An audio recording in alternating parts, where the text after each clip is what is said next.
ఉత్తరప్రదేశ్లో కొత్త పెళ్లి కూతురు ఫస్ట్ నైట్ రోజే మొగుడి ప్రాణం తీసేసింది. ఎంత చిన్న వయసులో ఎంతటి నేర స్వభావం ఉంటుందా అని అంతా ఆశ్చర్యపోతున్నారు. ఆ నీచురాలు చేసిన పనికి అమాయకుడు చనిపోయాడు. ఆ సైకో బ్యూటీ నేరానికి ఓ కుటుంబం మొత్తం జీవితాంతం శాపానికి గురైంది. పోలీసులను ఆశ్చర్యానికి గురి చేసిన ఈ క్రైమ్ స్టోరీ చూద్దాం. ఉత్తరప్రదేశ్లోని అమీలా దగ్గరలోని గ్రామం దోహ్రీఘాట్. పెళ్లికొడుకు లవకుశ్ ఇల్లు కోలాహలంగా ఉంది. అప్పటికి పెళ్లే 5 రోజులైంది. బంధువులు దాదాపుగా వెళ్లిపోయారు. కానీ ఇంకా దగ్గరి బంధువులు ఇంట్లోనే ఉన్నారు. దీంతో ఇల్లంతా సందడిగా మారింది. అయితే 6వ రోజు శోభనం ఏర్పాట్లు చేశారు బంధువులు. లవకుశ్ తన భార్య పాయల్తో తొలి రాత్రిని ఎంజాయ్ చేయాలనుకున్నాడు. అయితే బంధువులు కొంతమంది ఇంకా ఉండిపోయారు. అదేమో ఇరికిల్లు. కానీ అక్కడే శోభనం ఏర్పాట్లు చేశారు. అయితే ఊరికి కాస్త దూరంలో, అంటే ఊరికి బయట విశాలమైన ప్రాంతంలో కొత్త ఇల్లు నిర్మించాడు లవకుశ్ తండ్రి ఘనశ్యామ్. పెళ్లి కార్యక్రమాలు చేసే సమయంలోనే గృహప్రవేశం కూడా మంచి రోజులు వచ్చాయని ఫిబ్రవరి 10వ తేదీనే చేసేశారు. కొంతమంది బంధువుల బసకు కూడా అక్కడ ఏర్పాట్లు చేశారు. అయితే లవకుశ్ ఏమన్నాడంటే, ఇది ఇరికిల్లు కాబట్టి శోభనం కూడా కొత్త ఇంట్లోనే చేసుకుంటాం నానా అని తన తండ్రికి చెప్పాడు. కానీ తండ్రి వద్దని వారించాడు. అయితే నాకిక్కడ ఇబ్బందిగా ఉంది, నాకు సిగ్గవుతుంది, ఇరికింట్లో ఎలా ఒకే గదిలో శోభనం చేసుకోవాలన్నాడు లవకుశ్. సరేనని తండ్రి కూడా ఒప్పుకున్నాడు. అది కాక వ్యాలంటైన్స్ డే రోజు కూడా కావడంతో తొలి రాత్రిని జీవితాంతం గుర్తుండిపోయేలా మధుర స్మృతిగా మార్చుకోవాలనుకున్నాడు లవకుశ్. లవకుశ్ కోరిక మేరకు కొత్త బెడ్ ని కొత్త ఇంటికి పంపించారు. శోభనం గదిని లవకుశ్ కోసం దగ్గర వారంతా అందంగా అలంకరించారు.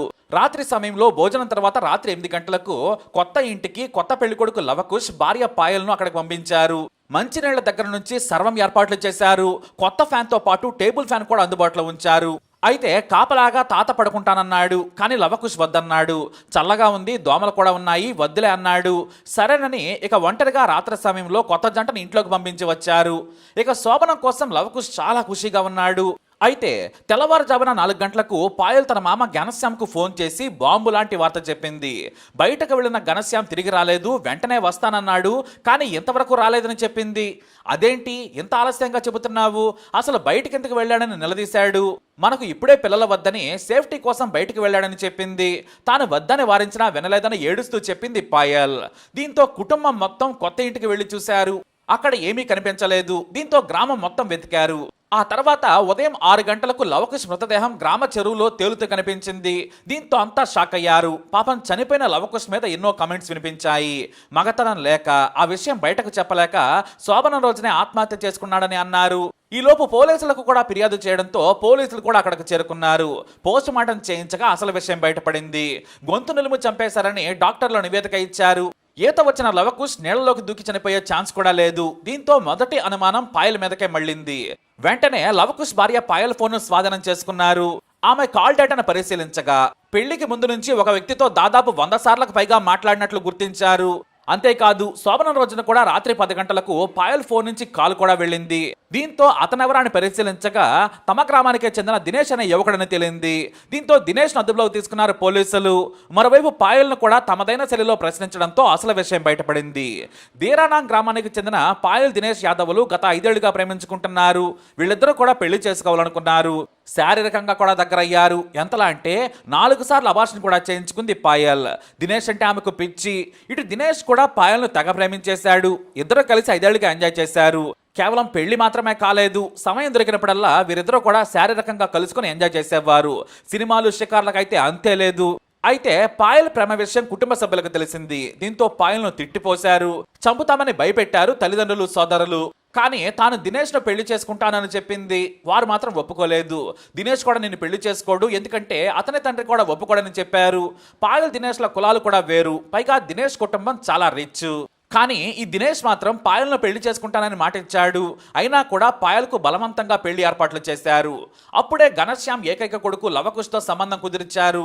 ఇక అందంగా ఉందని తొలి చూపులోనే పాయల్ను పెళ్లి చేసుకునేందుకు ఓకే చెప్పేశాడు. కానీ లవకుశ్ గ్లామర్ ఆమెకు నచ్చలేదు. దినేష్తోనే తన జీవితం అనుకుంది. ఇటు గ్లామర్లో కూడా లవకుశ్ తన ప్రియుడికి సాటిరాడు. చదువులో కూడా దినేష్ ఎక్కువే. డిగ్రీ పూర్తి చేసి వ్యాపారం చేసుకుంటున్నాడు. మరోవైపు లవకుశ్కు 25 ఎకరాల వ్యవసాయ భూమి ఉంది. మొత్తానికి అతని తండ్రి కూడా ధనవంతుడే. అందుకే పాయల్ను ఆ కుటుంబానికి కోడలుగా పంపాలనుకున్నారు. తల్లిదండ్రులు, సోదరులు బెదిరించడంతో మొత్తానికి పెళ్లికి ఒప్పుకుంది పాయల్. కానీ ఆమె మనసులో వేరే కథ ఉంది. ప్రియుడికి చెప్పుకొని రోజు ఏడ్చేది.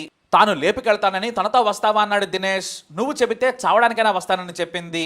మరి అలాంటప్పుడు ఇద్దరూ లేచిపోతే సరిపోయేది. కానీ పాపం అమాయకుడైన లవకుశ్ జీవితంతో ఆడుకుంది నీచురాలు.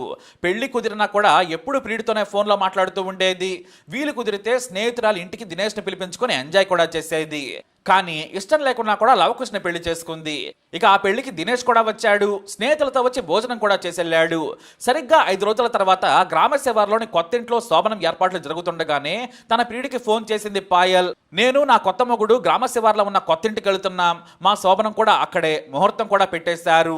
అక్కడ ఎవరు ఉండరు, పక్కన ఇళ్ళు కూడా లేవు. నిన్ను కాదని నేను నా మొగుడితో శరీరం పంచుకోలేను. నువ్వు ఏదైనా చేసి ఇక్కడ నుంచి తీసుకెళ్ళమని ఏడ్చింది. అప్పుడే దినేష్ తన మనసులోని మాట చెప్పాడు. నీ మొగుడు నీ మీద చెయ్యి వేయకముందే చంపేస్తానన్నాడు.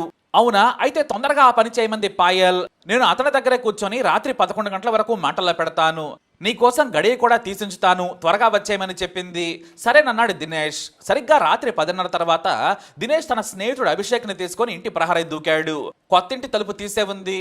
ఇంటి ఆవరణలో లైట్లు కూడా వెలుగుతూనే ఉన్నాయి. మెల్లిగా ఇంట్లోకి చొరబడ్డారు. ఇక బెడ్ మీద పడుకొని లవకుశ్ కబుర్లు చెబుతున్నాడు. పక్కనే కూర్చొని మాయమాటలు చెబుతోంది పాయల్. అప్పుడే ప్రియుడి దినేష్, అతని ఫ్రెండ్ అభిషేక్ శోభనం గదిలోకి వచ్చారు. వారిని చూసి లవకుశ్ షాక్ అయిపోయాడు. మీరెవరు అంటూనే వారిని బయటకు పంపేందుకు లేచాడు. అప్పుడే దినేష్, అభిషేక్, పాయలు కలిసి టవల్తో మెడకు ఊరేసి ముగ్గురు కలిసి చనిపోయే వరకు నొక్కారు. కాళ్ల పారాని ఆరకముందే అదే కాళ్లతో మొగుడి గొంతుపై నొక్కింది. చేతులకు ఉన్న మెహందీ కూడా పోలేదు. అదే చేతులతో గొంతు పిసికింది. అందమైన భార్య వచ్చిందనుకున్న లవకుశ్ హత్యకు గురయ్యాడు. ఆ తర్వాత మృతదేహాన్ని దినేష్, అభిషేకులు బైక్ పై తీసుకెళ్లి దగ్గరలోని చెరువులో పడేసొచ్చారు. ఆ రోజు అదే శోభనం గదిలో స్వీట్లు పండ్లు తింటూ పాలు తాగి తన ప్రియురాలతో తొలి రాత్రి తను చేసుకున్నాడు. లవకుశ్ శోభనం బెట్ను తన భర్త కోసం అలంకరిస్తే ప్రియుడితో మజా చేసుకుంది పాయల్. అయితే గ్రామం కావడంతో ఉదయం 4 గంటలకే రైతులు నిద్రలేస్తారనే భయంతో ప్రియుడిని పంపించేసింది. బెడ్ని నీట్గా సర్దింది. ఆ తర్వాత తన మామకు ఫోన్ చేసి లవకుశ్ బయటకు వెళ్ళి రాలేదు, సేఫ్టీ కోసమని వెళ్ళాడు, నేను వద్దన్నా వినలేదు, తిరిగి రాలేదు, నేను వెయిట్ చేస్తూ ఉన్నాను, నాకు నిద్ర పట్టేసింది, లేచి చూస్తే ఇంకా లవకుశ్ రాలేదు, ఫోన్ కూడా తీసుకెళ్లలేదని మామకు చెప్పింది. ఆ తర్వాత పోలీసులు మిగతా కథను బయట పెట్టించారు. బహుశా ఇంతటి నీచురాలు ఎక్కడ ఉండదేమో. శోభనం రోజునే కట్టుకున్న మొగుడిని ప్రియుడితో చంపించింది. ఇప్పుడు ఇద్దరు జైలుకెళ్లారు. హత్యకు సహకరించిన అభిషేక్ పరారీలో ఉన్నాడని పోలీసులు మీడియాకు తెలియజేశారు.